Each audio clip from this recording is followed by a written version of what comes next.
Assalamualaikum warahmatullahi wabarakatuh.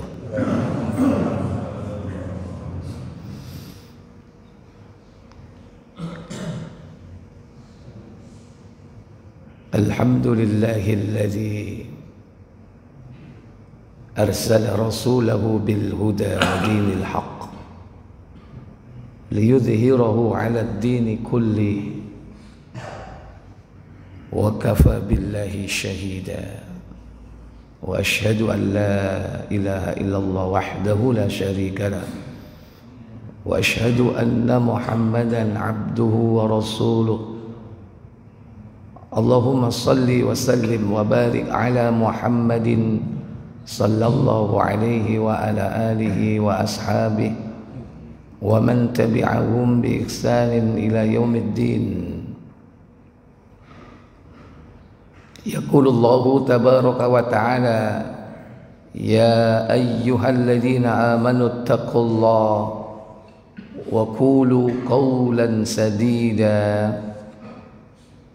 yuslih lakum a'malakum wa yaghfir lakum dhunubakum wa may yuti'illaha wa rasulahu faqad faza fawzan 'azima. Amma ba'd.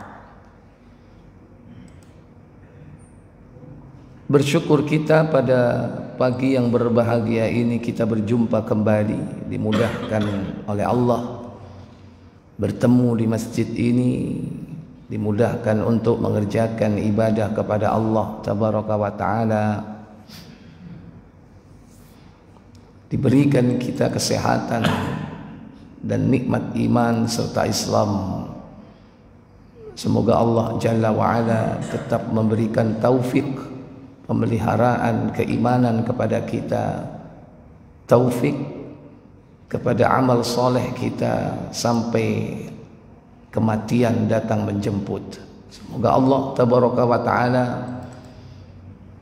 memberikan kita nikmat di akhir hidup kelak dengan husnul khatimah. Semoga salawat dan salam selalu tetap tercurah kepada Nabi kita Sayyidul Anbiya'i wal Mursalin, demikian pula untuk keluarga Ahlul Baitnya, keturunan beliau, para sahabat beliau dan seluruh pengikutnya hingga tibanya hari kiamat. Bapak Ibu, saudara sekalian, mohon informasi terakhir kita bahas apa di tempat ini? Hah? Sampai mana? Oh, masih tanda-tanda kiamat. Oh ya. Baik. Sampai dengan yang ke-8.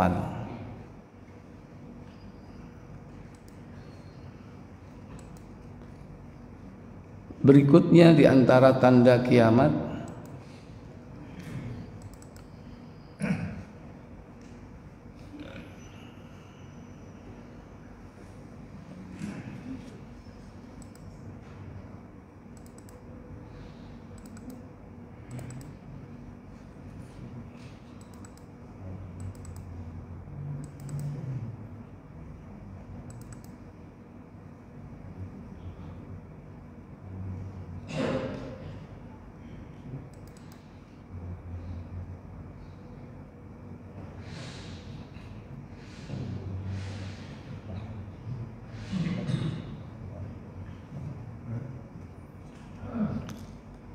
setelah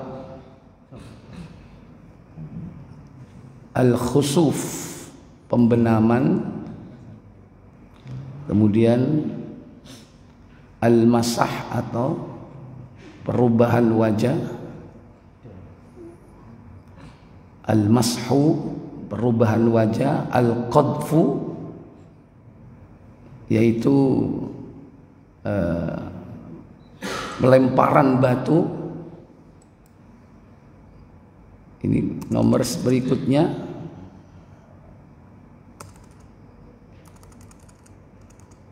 Nomor berapa Pak? 9 ya mestinya ya.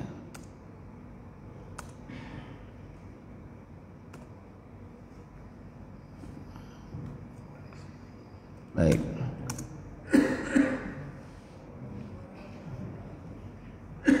Selanjutnya yaitu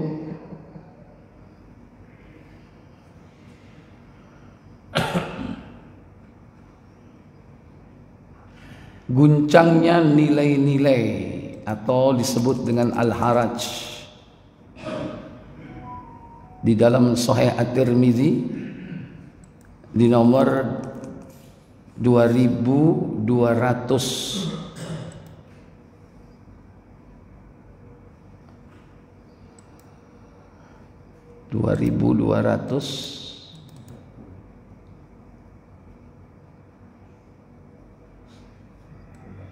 Al-haraj itu adalah pembunuhan ya.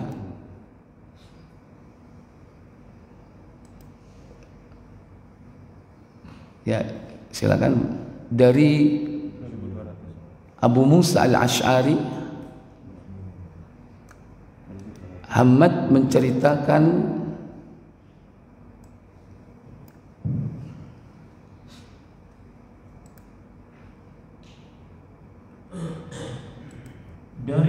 dari Abu Musa, ia berkata, Rasulullah SAW bersabda. Apa sabda beliau sallallahu alaihi wasallam? Sesungguhnya di belakang kalian kelak ada hari di mana ilmu diangkat dan banyak terjadi haraj. Al-haraj. Apa al-haraj itu? Orang-orang bertanya, wahai Rasulullah, apa yang dimaksud dengan haraj itu? Beliau menjawab, pembunuhan. Iya. Jadi di sini disebutkan al-haraj, yaitu pembunuhan. Nabi sallallahu alaihi wasallam mengatakan ayyaman yarfa'u fiha al-'ilm. Nanti di belakang kalian akan ada hari di mana diangkatnya ilmu. Wa yukthirul haraj, dan juga yang kedua banyak terjadi al-haraj. Ditanya madzal haraj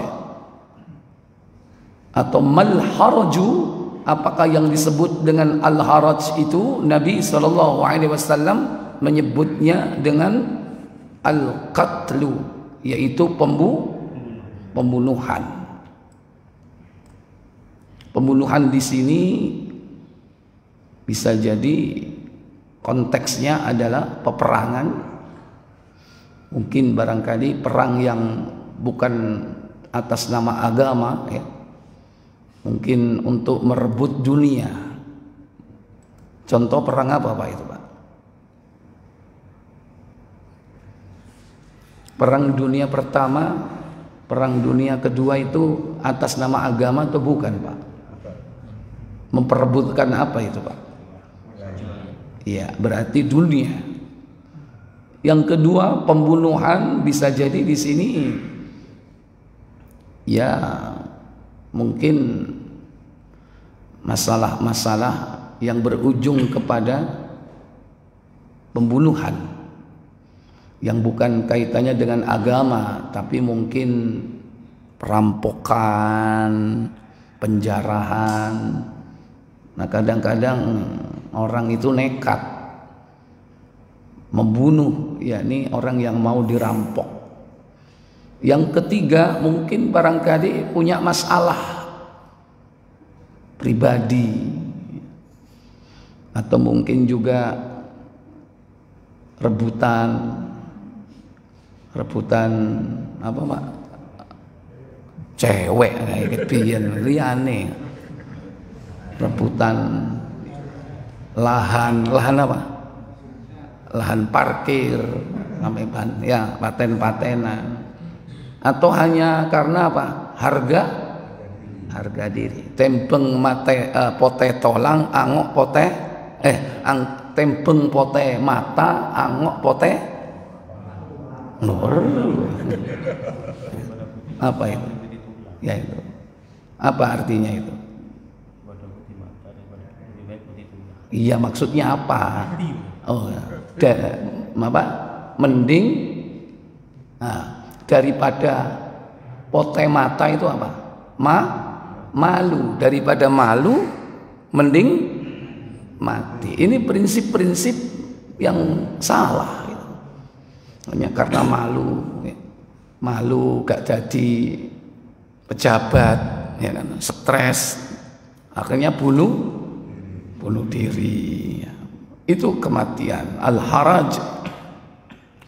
Baik yang sifatnya terang-terangan ataupun yang sifatnya sembunyi.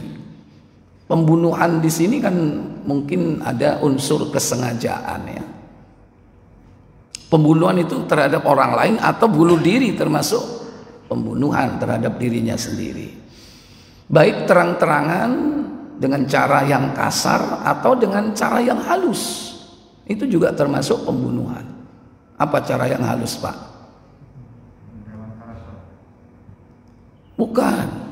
Bukan karakternya yang dibunuh, memang orangnya mati gitu.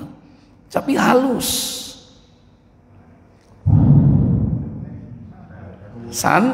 Santet, ya kan? Pembunuhan kayak itu. Pembunuhan.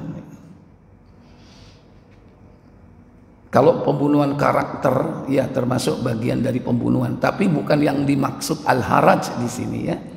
Karena al-haraj ini memang pembunuhan fisik, dari hidup menjadi mati. Kalau pembunuhan karakter, orangnya masih hidup, cuman hancur nama baiknya. Baik. Padahal pembunuhan ini merupakan dosa besar sebelum terjadi kesyirikan. Dosa pembunuhan ini siapa yang mengawalinya?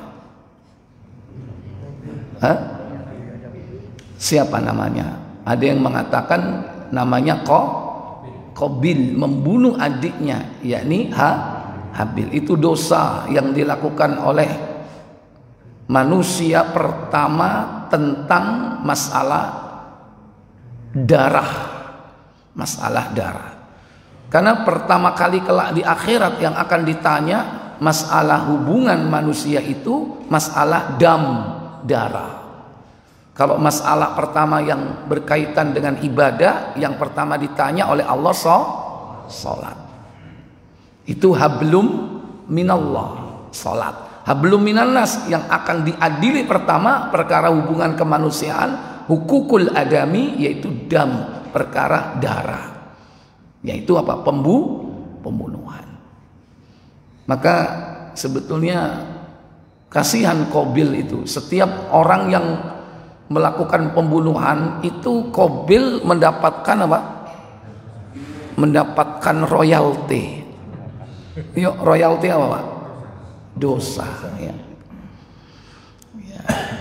Makanya jangan menjadi orang yang pertama kali melakukan apa?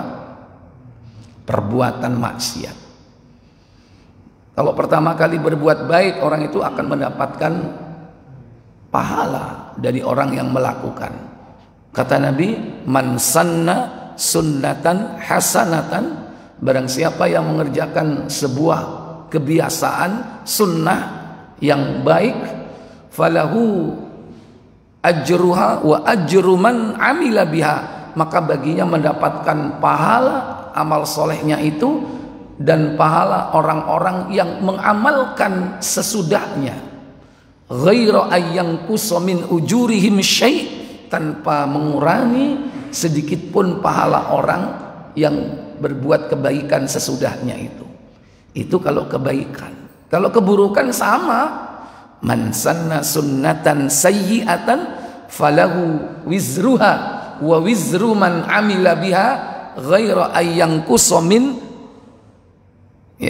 auzarihim syai'a. Barang siapa yang melakukan sebuah sunnah kebiasaan yang terus dilakukan manusia pada waktu pertama kali, maka dia mendapatkan dosa dirinya karena dia melakukan itu, dan dosa orang-orang sesudahnya yang mengikuti perbuatannya. Nang desa gurung tahu ono wong nanggap orkes, sampean pertama kali nanggap orkes. Sesudah itu banyak yang mengikuti jejak sampean. Maka setiap kemaksiatan yang terjadi pada waktu konser pertunjukan tadi itu, maka orang tersebut akan mendapatkan apa? Dosa. Ikhwatal iman, aizakumullah. Nah, pembunuhan juga begitu. Nah, yang terpenting di sini jangan sampai kita membunuh. Karena membunuh ini merupakan al-kabair, dosa besar yang disejajarkan, yaitu dengan apa? Setelah perbuatan apa? Syirik. Baik. Selanjutnya yaitu Sungai Efrat menyibak gunung emas. Abu Dawud 4313.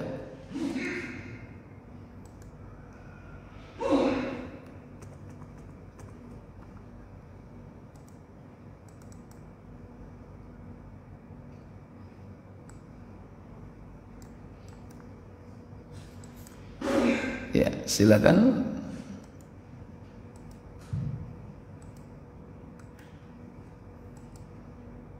Dari Abu Hurairah radhiyallahu anhu ia berkata, Rasulullah SAW bersabda. Apa sabda beliau sallallahu alaihi wasallam?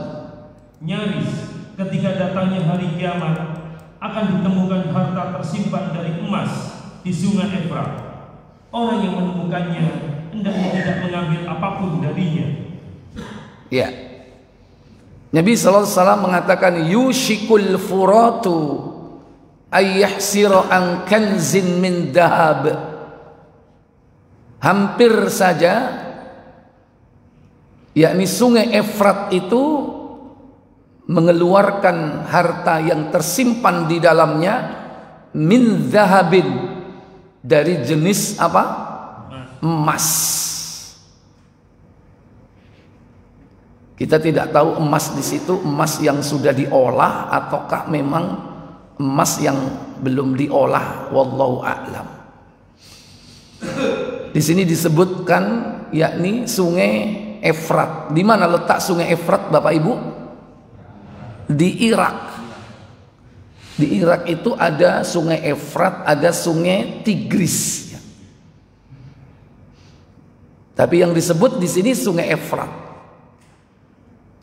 Konon kabarnya sungai Efrat ini memang termasuk sungai yang airnya sudah mulai surut. Wallahu a'lam. Bagaimana nanti kok sampai terkuak atau tersibak, yakni potongan atau emas yang ada di sungai itu. Yang jelas bahwa sungai Efrat ini dulu terletak dekat dengan peradaban kuno. Peradaban kuno, yaitu pertama peradaban Babilonia, itu di Irak kan. Yang kedua juga peradaban Mesopotamia. Ini peradaban-peradaban kuno ini ya. Nah, tentu peradaban zaman dulu itu juga mengenal emas. Sama, yaitu sebagai perhiasan dan juga sebagai apa? Alat tukar untuk transaksi jual beli. Yang dalam Islam terkenal dengan istilah apa? Dinar, dan juga uang perak, yaitu dirham. Apakah itu bentuknya dinar emasnya, ataukah batangan-batangan, ataukah berupa perhiasan, ataukah masih mungkin bahan emas yang belum diolah menjadi bahan jadi, wallahu a'lam. Tapi kita sempat curiga juga, kenapa kok Amerika itu berambisi menjajahi Irak dengan berbagai macam alasan. Bagaimana caranya Irak itu jatuh ke tangan Amerika, kan merasa dirinya sebagai superior negara adikuasa. Mungkin barangkali dia punya alat canggih dari satelit, bisa nggak itu dideteksi kandungan logam mulia yang ada di suatu negeri? Bisa nggak Pak? Bisa. Makanya dia berambisi untuk menghabisi siapa itu? Saddam Hussein dengan alasan macam-macam ya. alasan yang terkenal yaitu apa? Yaitu menyembunyikan senjata kimia. Ternyata tidak ditemukan. Akhir-akhir ini malah mereka mengaku, ya kan, bahwa memang nggak ada apa-apa di sana, nggak ada senjata kimia, nggak ada apa. Yang jelas dia sudah mendapatkan banyak, yaitu apa? Pertama, kaum muslimin yang penting. Itu tujuan pertama dan utamanya. Di samping tujuannya yaitu mendapatkan harta. Karena konsep mereka sebetulnya kolonisasi atau penjajahan itu ada 3 kan ya? Apa? Gold, gospel, glory. Glory dulu, gospel dan glory. Gold, ya kan? Nah, itu glory apa glory, Pak? Kejayaan, kemenangan, ya. Kemudian gospel yaitu menyebarkan agama. Paling tidak seandainya tidak menyebarkan agama, mereka mengharap orang-orang itu bisa dikuasai secara fisik. Karena kalau selama orang itu menganut Islam, susah dijajah. Karena jiwa-jiwa mereka adalah jiwa yang bebas, nggak bisa diatur kecuali diatur oleh Allah dan Rasulnya. Makanya dalam sejarah negeri-negeri Islam itu susah untuk dijajah, dikendalikan. Maka yang ada yaitu perlawanan, yaitu perang. Itu negeri Islam. Dan rata-rata negeri Islam itu memang kaya. Mereka datang ke negeri Islam untuk sekaligus menyebarkan agama. Kalau seandainya mereka tidak masuk agama mereka, minimal jadi jiwa-jiwa yang rapuh, jadi orang-orang munafik yang jauh dari agamanya.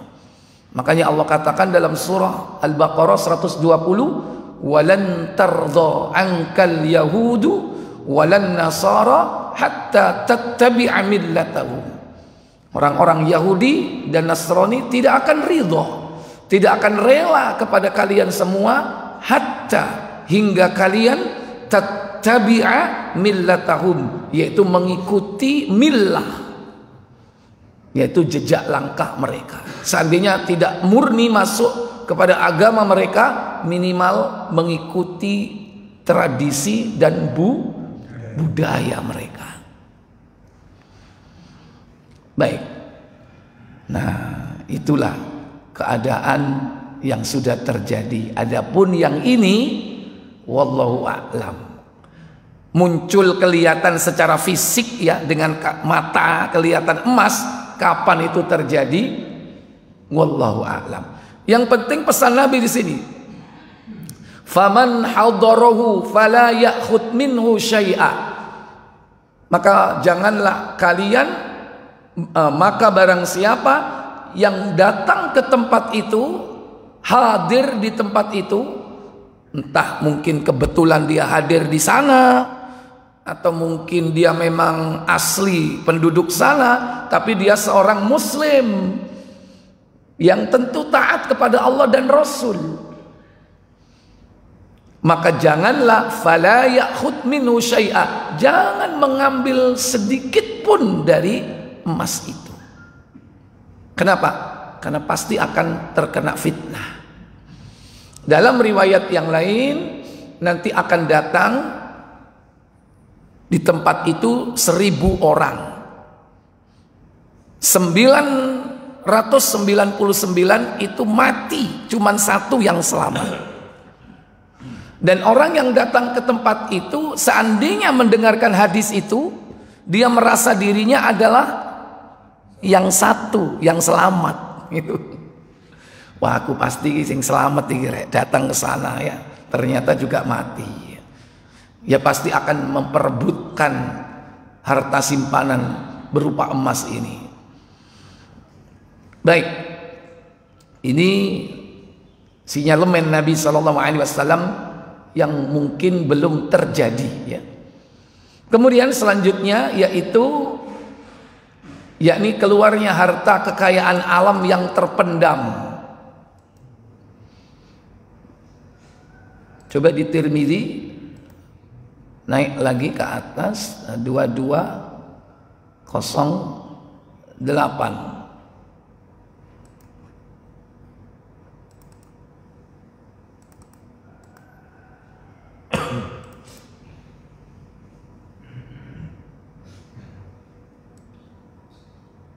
Dari Abu Hurairah, ia berkata, Rasulullah pernah bersabda. Apa sabda beliau sallallahu alaihi wasallam? Bumi akan memuntahkan potongan-potongan dari perutnya yang berbentuk seperti tiang yang terbuat dari emas dan perak. Ini beda lagi ya ini ya.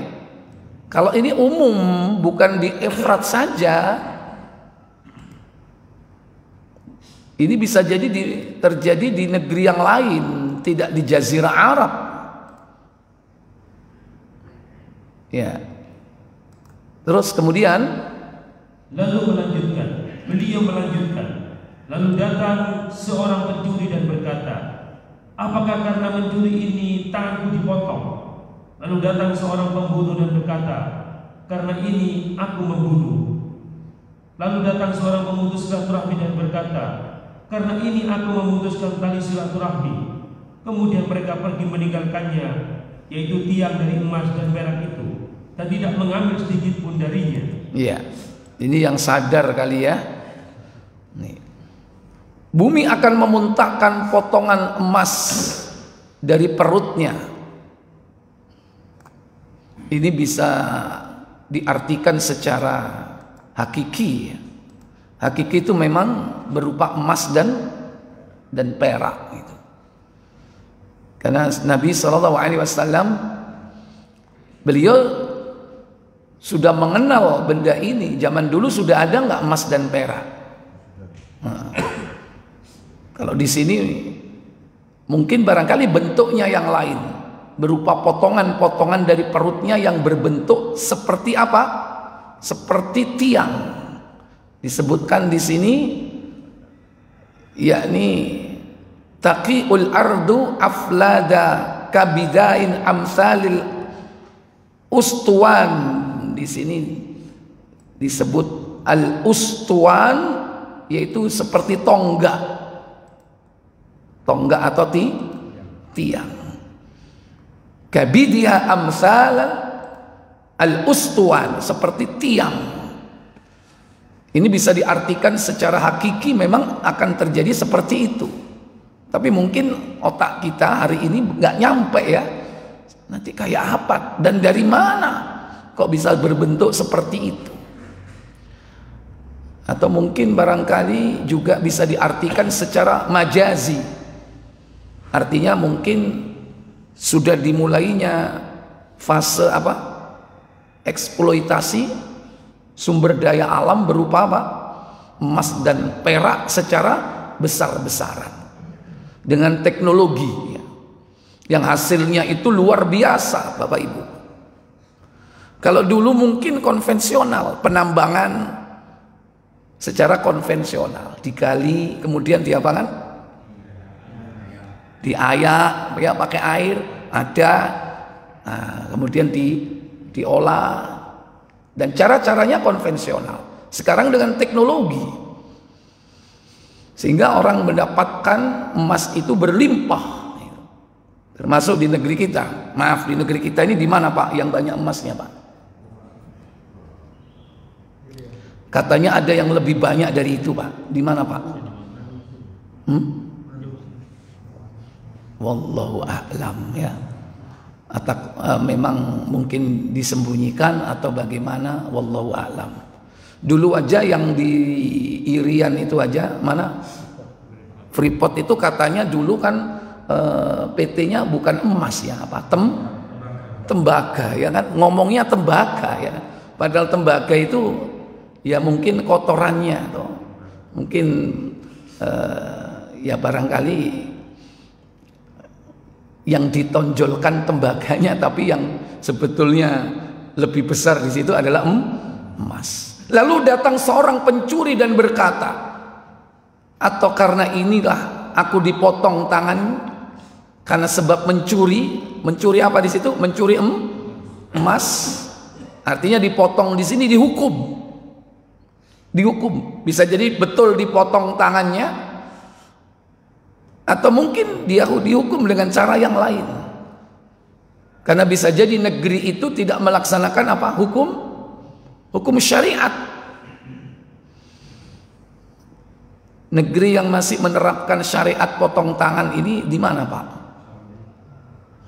Ya, sedikit sekali Pak ya. Mungkin Saudi atau mungkin di mana lagi itu?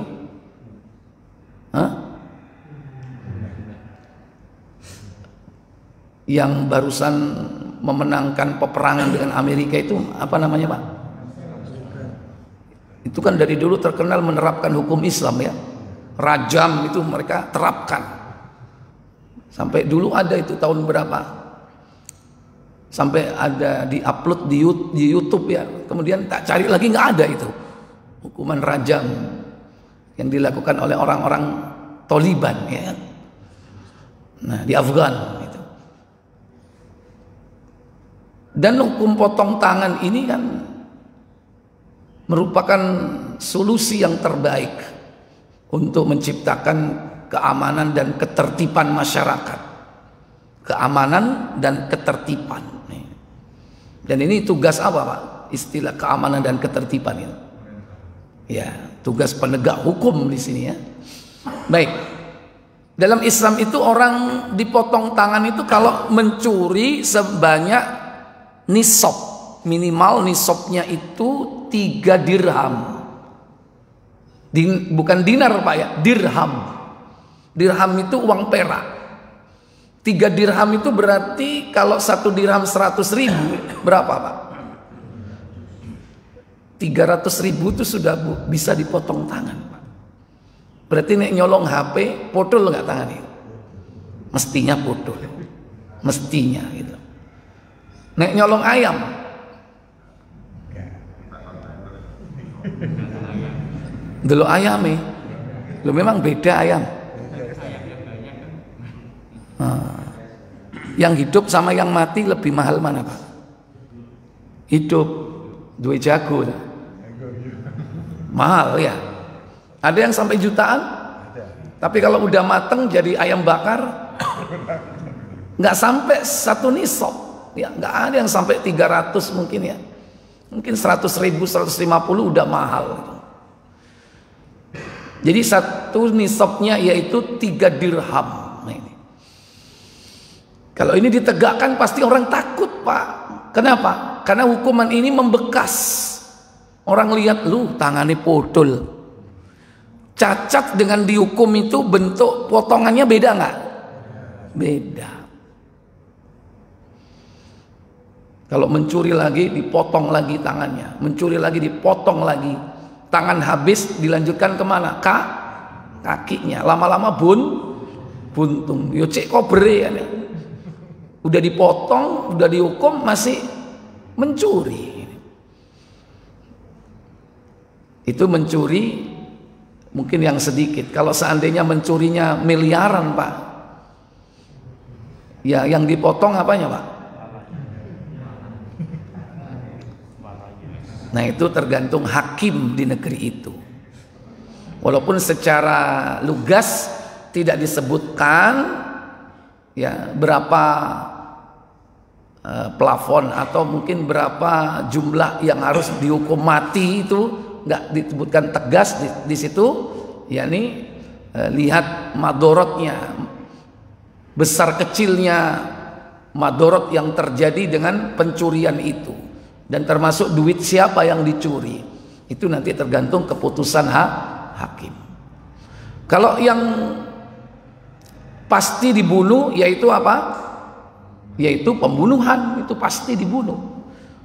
Atau dia melakukan zina muhson, pezina yang sudah pernah menikah.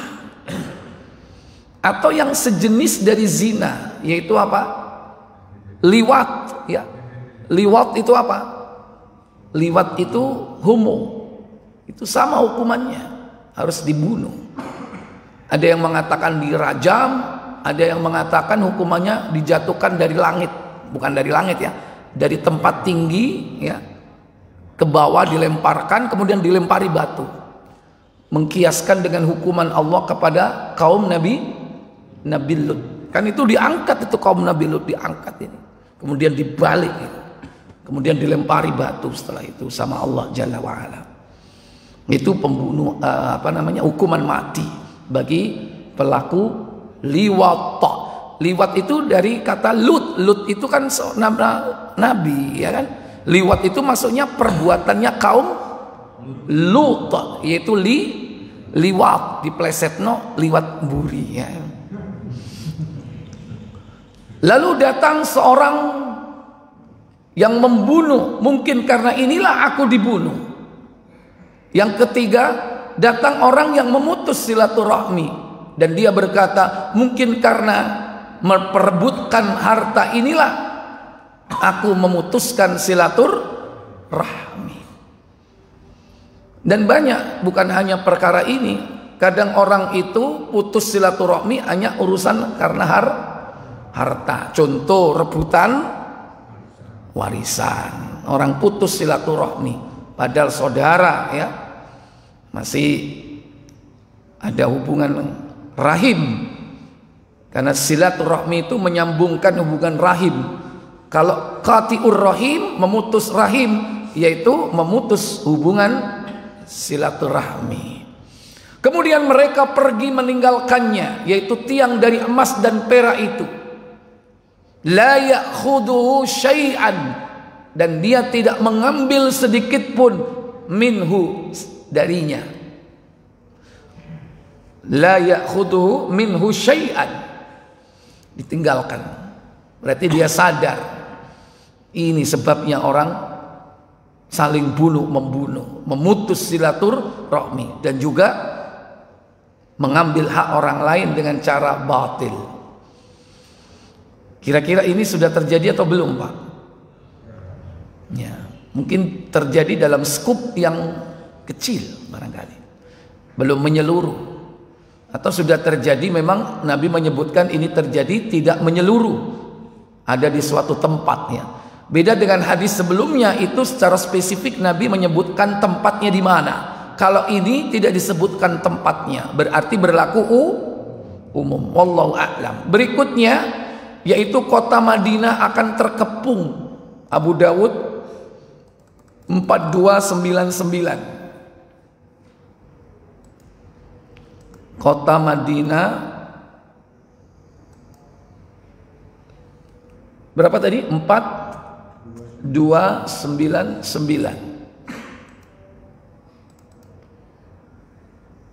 Silakan.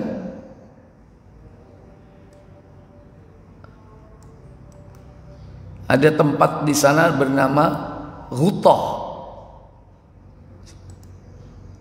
Silakan. Dari Ibnu Umar radhiyallahu anhuma, ia berkata, Rasulullah SAW bersabda. Apa sabda beliau sallallahu alaihi wasallam? Nyaris saja kaum muslimin dipukul mundur oleh musuh ke Madinah hingga daerah Salah. Terus lanjutannya?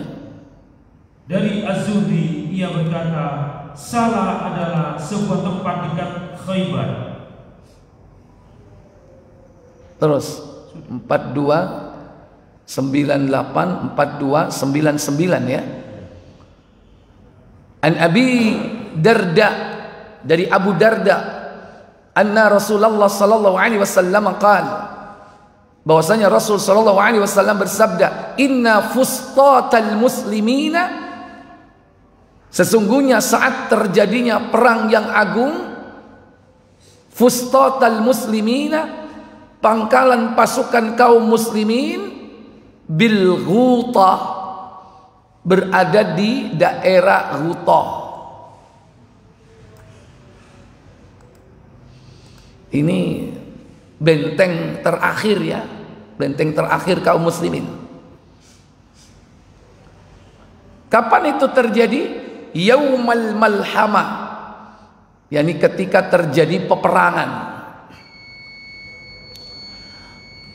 Tempat yang disebut Ghutah ini ila janibi Madinatin, yaitu sebuah daerah di pinggiran kota Madinah. Nah, ternyata Ghutah ini masuk wilayah negeri Syam, yaitu wilayah mana? Damaskus. Masuk wilayah Damaskus. Ibu kota mana? Syria. Ya, kalau dilihat dari posisi peta memang nggak jauh, ya. Tapi kalau kita berangkat dari Madinah ke Damaskus ya jauh. Tapi kan dulu Nabi melihatnya bahwa Islam ini potensinya adalah tersebar ke seluruh bumi. Antara Madinah dan Damaskus itu dekat. Sehingga pada masa Muawiyah bin Abi Sufyan memerintah, pusat yakni kepemimpinan Islam itu pindah ke Damaskus, yaitu di Syria. Ketika Nabi di Madinah, Abu Bakar As-Siddiq di Madinah, kemudian Utsman bin Affan di mana? Di Madinah, ya kan? Begitu Ali bin Abi Thalib pindah ke mana? Kufah. Pemerintahnya pindah ke Kufah. Kufah di mana? Irak. Karena di situ banyak pengikut Ali bin Abi Thalib. Yang sebetulnya pengikutnya itu hanya pura-pura. Hanya pura-pura saja. Karena mereka apa? Berseteru atau tidak rela dengan Utsman ibn Affan. Makanya kasus terjadinya pemberontakan terhadap sahabat Nabi Utsman bin Affan radhiyallahu taala anhu itu dari orang-orang yang sudah terdapat dalam hati mereka, yaitu kedengkian kepada para sahabat Nabi. Isu yang paling pokok di situ yakni bahwa Utsman bin Affan dituduh telah melakukan apa? Nepotisme. Karena yang diangkat itu yakni karib kerabat yang menjadi gubernur, yang menjadi amir di negeri-negeri itu adalah yang masih punya hubungan dengan Utsman bin Affan. Sebetulnya dalam Islam itu boleh-boleh aja nepotis selama memang berkompeten gitu loh. Yang tidak boleh itu kalau tidak kompeten di bidang itu. Kalau kompeten maka fokusnya jangan lihat itu saudara, karib kerabat, tapi lihat kompetensinya. Dan orang itu akan cenderung memilih orang yang dipercaya. Daripada orang lain yang gak jelas, mending orang yang dipercaya. Di antara kepercayaan itu karena hubungan apa?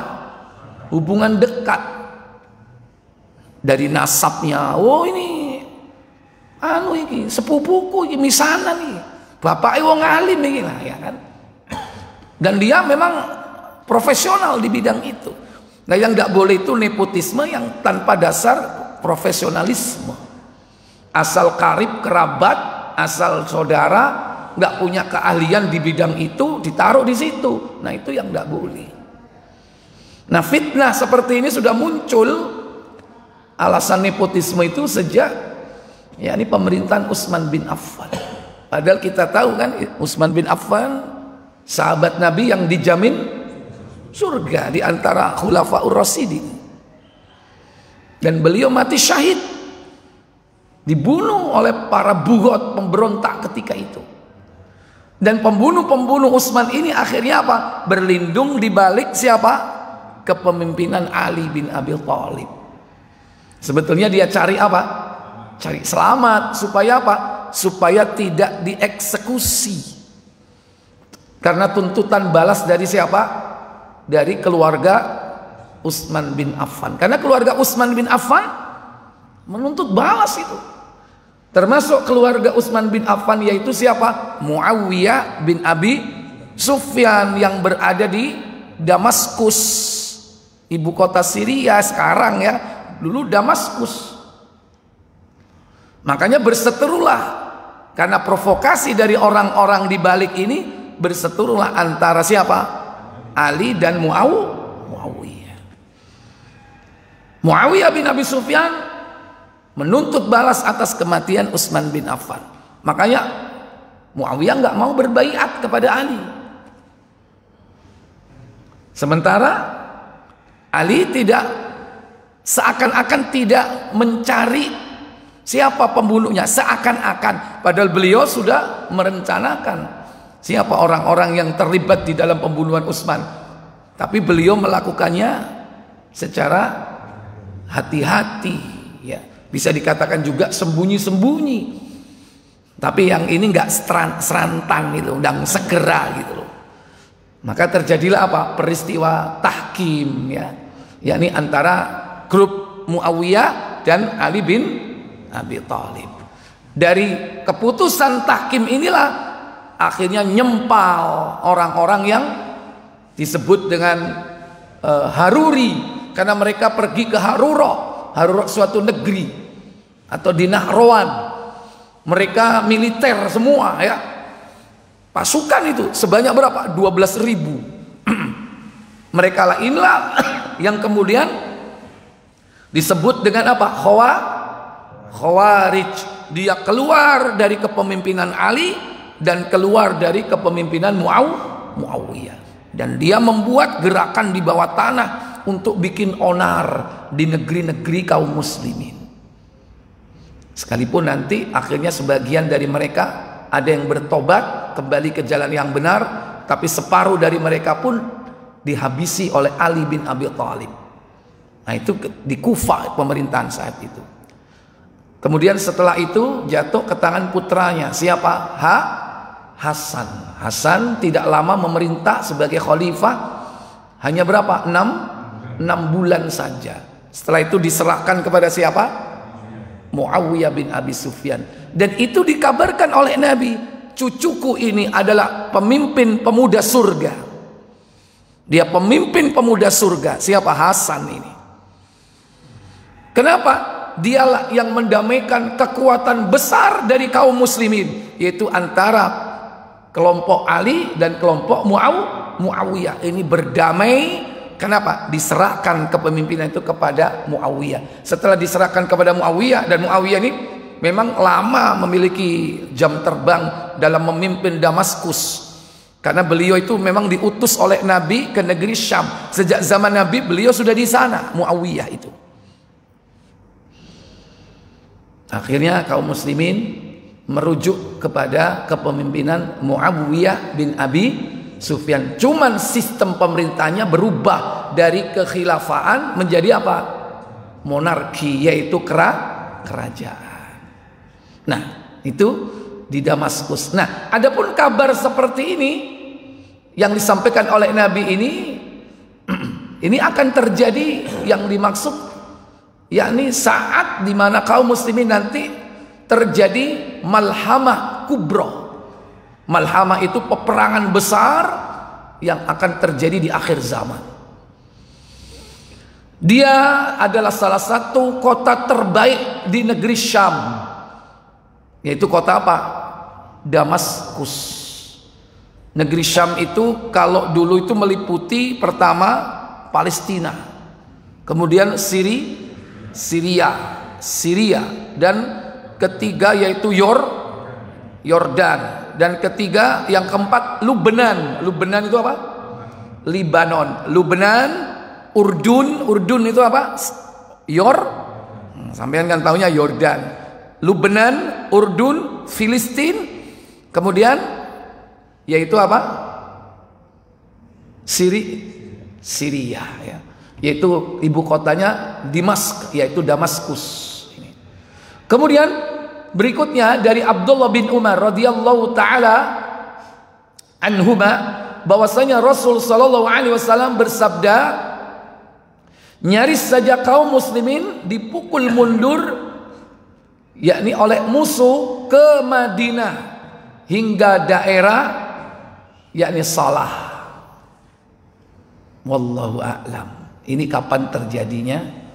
Yang jelas bahwa kota terbaik di muka bumi ini selain yang disebutkan Nabi, yakni dalam hadis sebelumnya Damaskus, pertama yaitu Makkatul Mukarramah, yang kedua yaitu Madinatul Munawwarah. Berdasarkan hadis bahwa Islam itu nanti akan kembali ke dua kota suci. Artinya ketika negeri-negeri ini sudah rusak tatanan hidupnya, Islam itu akan tetap eksis di dua kota asal muasal Islam itu sendiri. Dia akan kembali ke dua kota ini, sebagaimana kembalinya ular kemana? Ke sarangnya. Itu Nabi menggambarkan sebagaimana kembalinya ular ke sarangnya. Makanya kalau kita mestinya mempelajari Islam itu ya ke sana. Kemana? 2 kota suci, Mekah dan Madinah, karena itu kota terbaik. Bukan berarti di negeri-negeri lain itu kita nggak bisa belajar Islam, bisa. Cuman yang minim dari terkontaminasi pemikiran-pemikiran sesat. Itu ya kota suci Mekah dan Madinah. Tapi sekarang kadang orang bangga Pak belajar Islam di negeri barat. Katanya Pak, pertama literaturnya lengkap. Yang kedua yaitu metodologinya bagus ya, di dalam ya memecahkan permasalahan kekinian atau dalam menetapkan perkara-perkara hukum ya, karena metodenya bagus ya. Banyak alasan-alasannya ini. Sementara kadang mereka di negeri kafir belajar Islam bukan kepada orang muslim, tapi kepada siapa? Orang kafir, yaitu para orientalis. Mereka ahli Al-Quran, ahli hadis, tapi mereka sendiri bukan orang Islam. Mungkin karena kejeniusan dia, hafalannya juga kuat ya. Banyak itu orang yang hafalannya kuat dari orang kafir itu. Dia hafal ini, hafal itu, tapi dia tidak mendapatkan hidayah dari Allah Tabaraka wa Ta'ala. Ya, biasanya di mana Pak orang yang belajar Islam itu? Di negeri barat Pak. Kanada ya. Ya. Itu negerinya Kanada, kotanya McGill ya. McGill, cari wong Lamongan Megilan ya kan. Megilan ya. Sehingga datang ke sana itu ya pola pikirnya udah beda Pak. Pola pikirnya udah beda. Ya, saya sendiri juga merasakan dosen-dosen yang berasal dari sana itu, dari McGill itu ya pemikirannya itu ya beda dengan orang-orang yang datang dari Mekah dan Madinah, tentang bagaimana adab, etika, sopan santunnya ya kan. Kalau di negeri barat kan kurang di situ kan.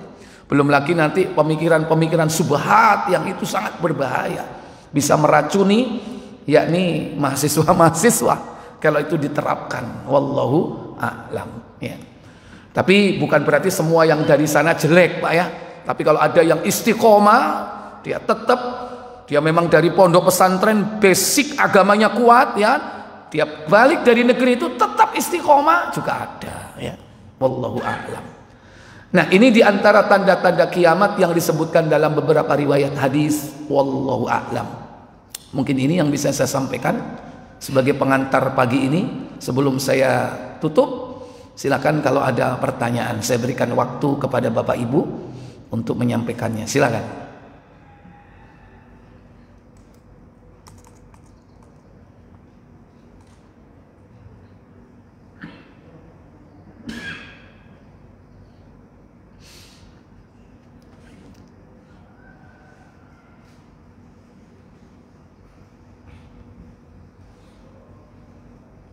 Oh, menengahi.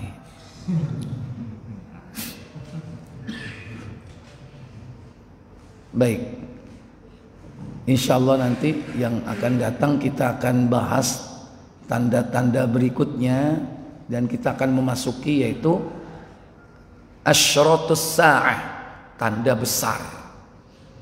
Di antara tanda-tanda kiamat yaitu alamatul kubra. Di antara tanda kiamat ada tanda kecil, alamatus sughra, ini termasuk tanda kecil ya. Nanti akan ada tanda besar, dan tanda besar ini belum terjadi. Kalau ini kemungkinan yang kecil-kecil ini bisa terjadi, pernah, mungkin kemudian bisa berulang-ulang. Tapi yang 10 ini tanda yang dimulai kemunculannya yakni dengan munculnya dukhon, yaitu asap atau kabut.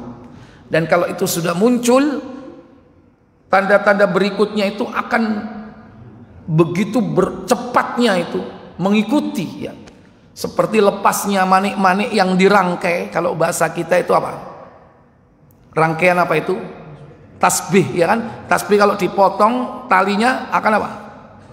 Brol gitu. Artinya Nabi menggambarkan bagi mani yang lepas dari ikatannya, itu gambaran tanda kiamat yang 10 jumlahnya. Kalau satu sudah terjadi, akan disusul berikutnya dengan cepat. Ya, wallahu a'lam. Apakah kita masih hidup ataukah sudah tidak? Wallahu a'lam. Baik, ada pertanyaan? Alhamdulillah. Kita tutup dengan kafarat majelis. Subhanakallahumma wa bihamdik, asyhadu an la ilaha illa anta, astaghfiruka wa atubu ilaik. Wassalamualaikum warahmatullahi wabarakatuh.